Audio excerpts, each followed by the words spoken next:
We recently took a look at the InZone M9 from Sony. It's a 4K 144Hz display for about $900. Can the AOC AG274QG Pro do better? I don't know. It's about $900 for 1440p, 27 inches, but the big kicker is it's 240 hertz. So for all of you like major epic gamers out there who really need that super crazy high fast refresh rate, honestly, I'm not sure if this is the one for you. So we're gonna unbox it, we're gonna take a look at it, and I'm gonna find out if it's any good. First of all, I'd like to point out some of the really cool stuff like the unbeatable branding. I don't know about that. Hey, we got instructions on the top here. David, get these instructions for the people so that they know how to unbox. What else we got in here? We got a shading hood. Oh, comes in its own little box, it looks like. This is great. That's how you know you're a pro, when you start using the shading hood, or as I like to call it, the horse blinders, to like really get you in the game. I like that it comes in a little separate box. Sometimes they've just got it tucked away in the foam. What else? What else is in here? There's a few boxes. There's boxes within boxes. This is the AG274 Pro. That's it. That's the monitor. I honestly don't know what's in here. Let's see. Maybe it's the stand or something? Cable box? Yep, cable box. You got some 3M tape on some cable clip stuff, HDMI cables, a power cable, rest of the beefy power brick that they got there. This is, I don't know what that is. This is a DisplayPort cable. This is a USB-B cable, so you can tell it's got USB-B on it. And an Allen key / Phillips to put everything together. That's great. I like when they, I'm so torn. I like when they include screwdriver stuff to make sure that you can assemble something. I also don't like it because then I end up with like 50 Allen keys just sitting in my house and they're all useless because I don't know what size they are. And then we've got this nifty puck here. I don't know what this is. David said it's for changing your gamer profile, and this thing can do a number of different profiles. That is a feature it does, so he's probably right, but I don't know for sure. It does look like it though. It's got like little numbers on there. 1, 2, 3, 4, or no, sorry. 1, 2, 3, and then back, and then okay. Oh, maybe you can navigate the OSD with this thing. That'd actually be pretty cool. I'm kind of into it. The only thing I'm not into is this connector. It's a USB mini. Here's the stand, or at least the base of it. I'll tell you one thing, I already like this part of it at least much better than the M9. That was a great monitor with a lousy stand. Oh yeah, this thing already looks way better than the M9. It uses a 100 by 100 VESA mount. Oh, there's like a connector here? I don't know what these 4 pins are for. Maybe RGB, yeah, David said RGB. I think he's probably right. I can't think of anything else. If there were ports somewhere along here, then I would say maybe it's an extension for USB, but I don't see any ports anywhere. So let's plug it in and find out. This is kind of a weird take on the system that I like, because it's like this, yeah, this is right for sure. It's just kind of weird because the posts, there's like 4 posts instead of just 1 or 2. I don't think I've ever seen it done this way, but you know, it was the first time for everything. They're also a little stubby. Normally the posts are a little longer to kind of give better foundation, but I don't know, I'm not an engineer. This is a very long screw. And my other issue is that my hands are kind of small and I'm having a little trouble turning this with getting my hands in there. But you know what, we got there. But if you've got big hands, that might be a problem for you. And I gotta recognize it right now. We got the G-Sync Ultimate badge on the side. I haven't seen it done this way either. Usually it's like a sticker. This is like almost silk screened on there or something. I don't even know. How painted on? G-Sync Ultimate does have some latency stuff in it, I'm pretty sure, but the main thing that I'm aware of is for like 1000 nits peak brightness. Okay, I was close. We looked it up really quickly because I was sure that it meant 1000 nits. That's the old descriptor. Now it's just for lifelike HDR. So this is VESA certified 600, which is a lot better than 400 at least, but I don't know, 600 is not that great. That being said, this thing has like 32 dimming zones, which is about a third of what the Sony has, but it's 1440p, 240 hertz. I don't know, we'll see. But yeah, that's why they're not cheating with the G-Sync Ultimate lifelike HDR. Sure, it's close enough with dimming zones, so all right. Oh, this is neat. I've never seen part of it like exposed like that. Okay, I had no idea what these contact points were for until we looked back up here and Bell pointed out that like, hey, look, they fit that and it rotates. So yeah, this makes sense. Cause look, we slot it in, bada bing, bada boom. And the reason it was obvious that that's what those were for is because this thing should rotate. There we go. So that's why the contacts were like a crescent, so that the pins could still be in contact with them, which is pretty neat. Let's talk about the other stuff that's on this display. We got a USB-B, 4 USB-A ports. I'm not sure what the differences are between the yellow and the green. One might be like the firmware one specifically. HDMI 2.0, 2 ports here. It's, 1440p, 240 hertz, so that's fine. DisplayPort 1.4. I don't know when 2.0 is coming, but I'm ready for it. And then we've got what looks like our power bar, and then headphone jack, a microphone. Wow, there's like 2 mic slots? Is that not a mic? They both look like they have the mic symbol. And then this looks like it's for updating the firmware actually, because I've never seen a micro. Oh, it's for the OSD thing. Hey, look at that. So yeah, this hopefully controls the OSD stuff. And then there's a Kensington lock over here in case you want to lock it up. We've got our classic navigation nipple here in case you don't like the OSD puck. And then on the other side, you got a little headphone hanger. Hey, look at that. It's a little small. Could be just a smidge longer for any of those wideband headphone users out there, but that's okay. Should still work in a pinch. Back to the stand. It feels a little wobbly. Like this thing isn't too bad. It can do some side to side, it can do some tilt, it can even pivot, which is great. I think it's height adjustable as well. Yeah, it is. Maybe it's because of the height adjustment. I don't know, but it just doesn't feel super sturdy the way this red metal piece is connected to the rest of the stand here. It's just kind of, I don't know, maybe it's just me, but it feels a little flimsy, a little wobbly. They do mention they've got some super thin bezels, and I can confirm these are pretty thin. They've actually got like their marketing material with 3 of these, side by side, and it looks pretty decent. But you know what we're gonna do? We're gonna fire it up, and we're gonna take a real look after this word from our sponsor.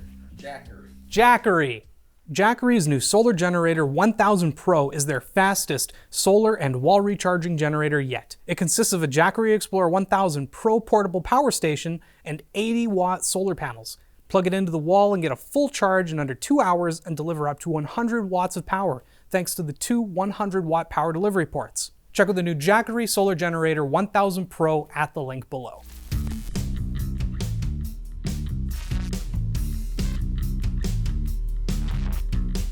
I'm calling this the gamer puck. I don't know what it's actually called, but it does work to change things on the OSD, like color setup, G-Sync processor, game setting, luminance, light effects, audio. I don't know which one's correct. I'm not gonna use the gamer puck anymore. I don't like it already. Friendship with gamer puck is over. Okay, I don't like their OSD at all. It's no longer about the puck. It's about their OSD being navigable color setup. Sure, what's in here? Low light, DC, DP, YCBC, RSRGB, sure, not using that. Okay, that's it. What's an extra? Switch, DP, logo projector. Okay, so maybe that is the connecting pins that we saw on the back here. We think it's for the laser. Otherwise though, there's not much in here, and you just saw us struggle with this OSD. It's kind of a pain, and I don't like it. Oh, you can do USB charging? That's cool. They didn't mention that like anywhere. You can turn reflex on. That comes with a G-Sync module, so that's cool. But that still doesn't help why we're stuck at 60 hertz. Yeah, so it's been about a week and a half, 2 weeks or something since we actually shot this. Unfortunately, as you can see, the monitor didn't work, and it was definitely our display. We tried a ton of stuff, didn't do anything, but now AOC sent us a new display, and you can probably do the same thing if yours is busted because RMA works. But as you can see, look, boom, we're getting it, 240 hertz. Get an 8-bit color. Oh, use HDR. Let's see if it does 10-bit. I don't think it does. Yeah, just 8-bit with dithering. But that's okay, that's not bad. 240 hertz, that's crazy. So let's check out some UFO test. It looks pretty good. I don't see much weird overdrive or anything. Let's here make it faster though. We're at 240 hertz. Oh, that's better. Yeah, he's a little blurrier now, but like honestly, it's still decent. I mean, the reality is going from 30 to 60, enormous. 60 to 120, 144, still a really big jump. But as soon as you start going from 140 or 120 up to like 240, it's really diminishing returns anytime you do that. So I don't get it really, the hype. I mean, 240 is good. And if I had the option and they were the same price, yeah, of course I want the 240 one. But I mean, so many people don't even play games that are going faster than 240 frames per second anyway. So unless you're a esports enthusiast like Dota or Counter-Strike or League or something like that, I don't know how necessary this is for most people. Let's open Counter-Strike. Bot Yuri, come back. No, Bot Yuri. Oh wow, that was bad. Yeah, I'm pretty bad right now. Boom, get wrecked, Bot Ulysses. So one thing that I can guarantee you is that a higher frame rate is not gonna make you a much better player if you're already not very good.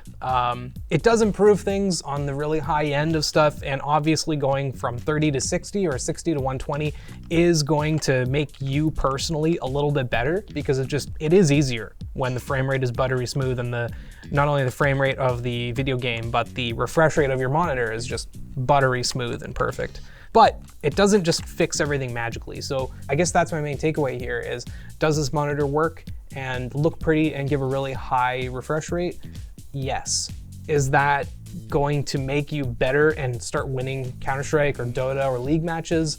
No. But anyway, back to past me. I'm a little more upset. We're gonna check out the HDR really quick, game on it a little bit, see how it is, and then call it a day. So let's look at the HDR. Looks okay.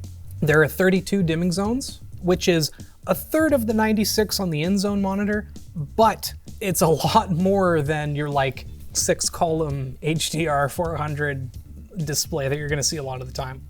Does it still justify the cost of $900? I don't know, but this looks like okay.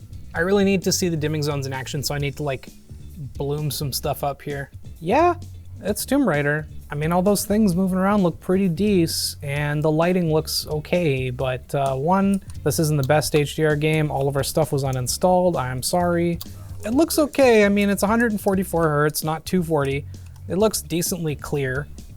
Like when you shake everything around, it does go into its spot pretty quickly, and you can still, like, I can see that bush pretty clearly whenever I'm shaking stuff. Like, yeah, it's getting a little blurry, but it's like I can still clearly see that that is a bush and it's not just a green blob once as, you know, you start to move the camera. Still though, I'm incredibly disappointed that we can't get this thing up to 240. We're gonna do a quick local dimming test to see how decent the local dimming is. 32 zones isn't bad. I mean, that's what, like 8x4? It's not perfect, and I've definitely seen better local dimming. But with 32 zones on a screen this size, you're getting to the point where HDR can actually look okay, instead of just like with these weird splotchy columns and stuff.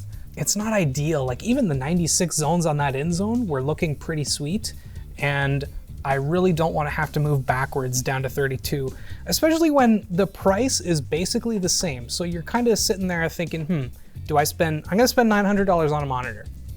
That's a given. That's what your budget is. You're gonna buy a new monitor.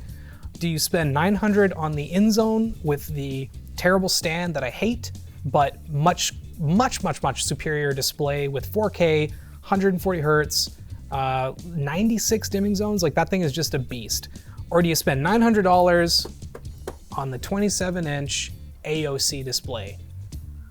I can't do it. I just can't. I like the stand a lot more, but you know what? That's what wall mounts are for. That's what arms are for, especially with the experience that we've had today with DisplayPort just not wanting to work out of the box for whatever reason. Maybe we got a single bad unit out of the whole lot, and you can send it back and RMA it, whatever. That's fine. It happens. It's an issue that I personally have never had to run into, or if I have, it's a quick fix. It's like, oh, I didn't have an update that I needed, or oh, I had to unlock something in the OSD to unlock these higher refresh rates. But that doesn't seem to be the case today.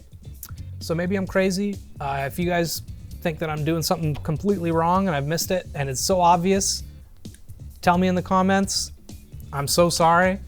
I wouldn't buy this thing though. Not at 900 bucks. I'm sorry, AOC. I think that you're better off with the in zone or maybe a different display entirely. So that's ShortCircuit. Thanks for watching. If you want to see another video, maybe check out the in zone video. The stand sucked, but the rest of that display is actually like pretty sweet.